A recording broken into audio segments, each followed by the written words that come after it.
అందరికీ నమస్కారం. నేను మీ నాగార్జున రెడ్డి, మాజీ పంచాయతీరాజ్ అండ్ రూరల్ డెవలప్మెంట్ ప్రభుత్వ సలహాదారుని. ఇప్పుడు కేంద్ర రాష్ట్ర ప్రభుత్వాలు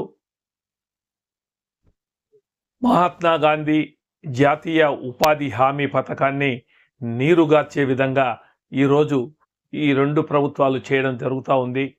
ఎందుకంటే 2005లో అప్పటి ప్రధాని మన్మోహన్ సింగ్ గారు జాతీయ ఉపాధి హామీ పథకాన్ని చట్టబద్ధత కల్పిస్తూ పని లేనటువంటి వారి అందరికీ కూడా పని కల్పించాలి, ప్రతి కుటుంబానికి 100 రోజులు పని ఇవ్వాలి, ఒకవేళ పని కల్పించకపోతే వారికి ఉచితంగా అయినా వాళ్లకు ఆ చట్టంలోనే ఇవ్వడం కూడా జరిగింది. పని కల్పించకపోతే వాళ్లకు డబ్బులు కూడా ఇవ్వాల్సింది ఉంటుంది. మరి అదేవిధంగా పని చేసే డబ్బులు ఆలస్యం అయితే 4 వారాల లోపు వాళ్ళకు ఖచ్చితంగా కట్టాలి. వారికి ప్రమాదాల్లో ఏదైనా జరిగితే కూడా వారికి అన్ని విధాలా కూడా ఆదుకోవాలని చెప్పేసి ఒక చట్టబద్ధత కల్పించి తీసుకొని వస్తే, మరి 2006లో అక్టోబర్ 2వ తారీఖున జాతీయ ఉపాధి హామీ పథకాన్ని దేశమంతా ప్రకటించడం కూడా జరిగింది.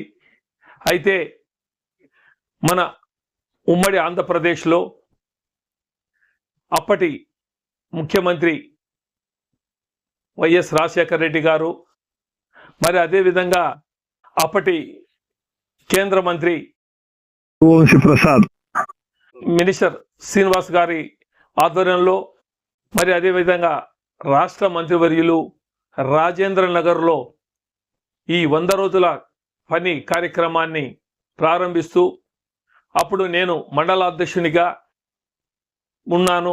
మరి మండలాధ్యక్షునికి కాకుండా ఆ రాష్ట్రానికి మండలాధ్యక్షుల సంఘ ప్రధాన కార్యదర్శిగా ఉంటూ ఆనాడు వైఎస్ జగన్మోహన్ రెడ్డి కేంద్ర మంత్రి వర్యుల మీద వాళ్ళ చేతుల మీదుగా ఆ 100 రోజుల కిట్టు నేను తీసుకోవడం కూడా జరిగింది. మరి అప్పటి నుంచి కూడా కేంద్ర ప్రభుత్వం 90% కేంద్ర నిధులు, 10% వచ్చేసి రాష్ట్ర నిధులతో మరి ఇంతవరకు జరుగుతూ ఉన్నాయి. కానీ ఇప్పుడు మన ప్రధానమంత్రి గారు మోడీ గారు దానికి 125 రోజులు అని చెప్పేసని పని కల్పిస్తూ ఉన్నామని చెప్పేసని వికాస్ భారత్ జీ రామ్జీ అనే పేరు మహాత్మా గాంధీ ఉపాధి హామీ పథకాన్ని తీసిపారేసి మరి వికాస్ భారత్ జీ రామ్జీ అని పేరు పెట్టేసి, మరి దాంట్లో కేంద్ర ప్రభుత్వం 60%, రాష్ట్ర ప్రభుత్వం 40% దాంట్లో కల్పిస్తూ ఇవ్వడం జరిగింది. ఎందుకంటే ఇప్పుడు రాష్ట్రాల మీద భారం మోపితే ఈ రాష్ట్రాల పరిస్థితి కూడా ప్రస్తుతం ఉన్నటువంటి పరిస్థితుల్లో ఆంధ్రప్రదేశ్ అప్పుల పాలై అసలు ఇచ్చే పరిస్థితి కనిపించడంలా. మరి రాష్ట్ర ప్రభుత్వం 40% విడుదల చేస్తేనే కేంద్ర ప్రభుత్వం 60% రిలీజ్ చేస్తుంది. కానీ ప్రస్తుత పరిస్థితుల్లో ఇది అంతా కూడా ఈ ఉపాధి హామీ కనుమరుగయ్యే పరిస్థితి స్పష్టంగా కనపడతా ఉంది. ఈరోజు రాష్ట్ర ప్రభుత్వం ఈ ఉపాధి హామీ పథకానికి సంబంధించి ఎక్కువ పనులు, అంటే సీసీ రోడ్లు కానీ మెటీరియల్ ఉన్నటువంటి పనులను ఎక్కువగా చేపట్టడం జరుగుతూ ఉంది. దానివల్ల మరి లేబర్ కాంపోజిషన్ తగ్గిపోతూ ఉంది. దీనివల్ల మళ్ళీ వలసలు ప్రారంభమవుతాయి. గతంలో ఉపాధి హామీ జరుగుతున్న కాలంలో 100 రోజుల పని తప్పకుండా కల్పిస్తూ ఏనాడు కూడా పనులకు పోయినటువంటి రైతు కుటుంబాలు, ఆర్థికంగా చితికిపోయినటువంటి కుటుంబాలు వారు కూడా ఇది ప్రభుత్వం నుంచి వస్తున్న డబ్బులు కాబట్టేసి అని చెప్పేసి వాళ్ళు కూడా భార్యా బిడ్డలతో పనులకు పోయే పరిస్థితి ఉంది. కానీ ఈరోజు ఉపాధి హామీలో రిక్రూట్మెంట్లు లేవు. ఫీల్డ్ అసిస్టెంట్లకు కానీ ఏ ఒక్కరు పోయినా కూడా మళ్ళీ కొత్తగా చేర్చే పరిస్థితి కనిపించడంలా. మరి వాళ్ళకి ఇచ్చే డబ్బులు కూడా 9,500 నుంచి 11,500 వరకు వారికి వాళ్ళ పనిని బట్టి ఇవ్వడం జరుగుతూ ఉంది. కాబట్టి ఇదంతా చూస్తూ ఉంటే ఇప్పుడు పరిస్థితి పూర్తిగా ఈ సంవత్సరమే మనకు ఉపాధి హామీ పథకం పూర్తిగా కనుమరుగయ్యే పరిస్థితి స్పష్టంగా కనపడతా ఉంది. కాబట్టి దీన్ని దృష్టిలో పెట్టుకొని గతములో ఎక్కడన్నా పనులు చేపడితే ఆ సరౌండింగ్ ఏరియాలో 5 కిలోమీటర్ల లోపే వాళ్లకు పని కల్పించే వసతి ఇంతకు ముందు ఉంది. కానీ ఇప్పుడు ఆ పంచాయతీ పరిధిలో ఎక్కడైనా పని కల్పించాలంటే దాదాపు ఎంత దూరం ఉన్నా కూడా ఆడవాళ్ళు మగవాళ్ళు పోవాలి, 8 గంటలు పని చేయాలి, 10 గంటల లోపు ఒక ఫోటో తీసి పంపించాలి, మళ్ళీ 3 గంటల తర్వాత మళ్ళీ ఒక ఫోటో తీసి పంపించాలి. ఇవన్నీ కూడా గతంలో అయితే మజ్జిగ ఇస్తున్నారు ఎండల కాలం, టెంట్లు కూడా ఎండలకు టెంట్లు కూడా ఏర్పాటు చేయడం, వారికి కావాల్సిన పారలు సామాగ్రిని అంతా కూడా ఇవ్వడం జరుగుతూ ఉండేది. కానీ ఇప్పుడు అటువంటి ఏమీ లేవు. మరి అదేవిధంగా మేటీలు అని చెప్పేసి ఉపాధి హామీకి సంబంధించి వర్క్ ఎక్కువ అయితే మేటీలను కూడా పెట్టి ఒక్కొక్క కూలీ నుంచి 3 రూపాయల ప్రకారం ఆ మేటీకి ఇవ్వడం జరుగుతూ ఉండేది. కానీ ఇప్పుడు అది కూడా తీసివేయడం జరిగింది.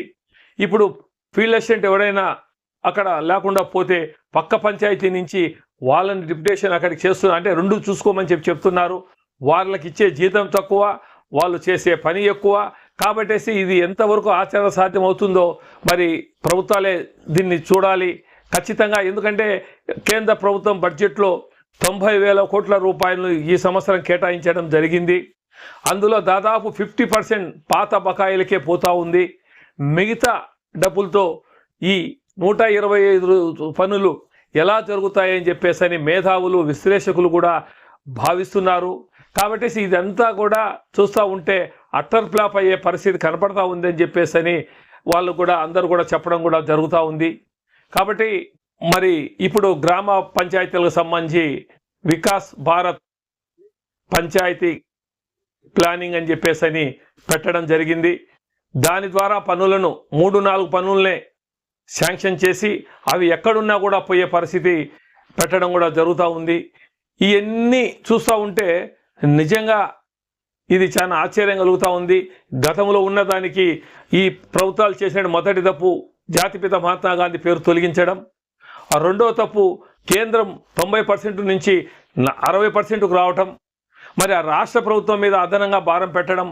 దీనివల్ల ఈ స్కీమ్ పూర్తిగా నాకు అనుభవపూర్వకంగా నేను పంచాయతీరాజ్ రూరల్ డెవలప్మెంట్ మాజీ ప్రభుత్వ సలహాదారుడిగా దీన్ని స్పష్టంగా చెప్తున్నాను. ఇది అట్టర్ ఫ్లాప్ అవుతుంది. మళ్ళీ కూలీలు వలసలు పోయే పరిస్థితి వస్తుంది. దీనివల్ల ఎటువంటి ఉపయోగం లేదు. ఇంకా మేము ఇంకొకటి కూడా గతం నుంచి కూడా కోరుకుంటున్నాం, రైతులకు వ్యవసాయానికి అనుసంధానం కూడా చేయండి. దాంట్లో వ్యవసాయ కూలీలకు పోయే వాళ్ళకు కూడా ఈ పథకాన్ని సద్వినియోగం పడే విధంగా చూడండి. ఎందుకంటే రైతు ఆర్థికంగా ఈరోజు గిట్టుబాటు ధర లేక ఆత్మహత్యలు చేసుకుంటా దేశమంతా, ఒక రాష్ట్రంలోనే మన ఆంధ్రప్రదేశ్లోనే కాదు తెలంగాణలో కానీ రైతులకు గిట్టుబాటు ధరలు లేవు. మరి ఈ సంవత్సరం చూస్తే ఆంధ్రప్రదేశ్లో ఏ పంటకు కూడా గిట్టుబాటు ధర లేనటువంటి పరిస్థితి కనబడతా ఉంది. కాబట్టి ఈ ఉపాధి హామీని పథకాన్ని వ్యవసాయ రంగానికి కూడా దానికి చేస్తే, అనుసంధానం చేస్తే రైతులు ఆర్థికంగా ముందుకు పోయే పరిస్థితి కూడా వస్తుందని చెప్పేసి నేను మీ నాగార్జున రెడ్డిగా తెలియజేస్తూ సెలవు తీసుకుంటున్నా. నమస్తే, జై హింద్.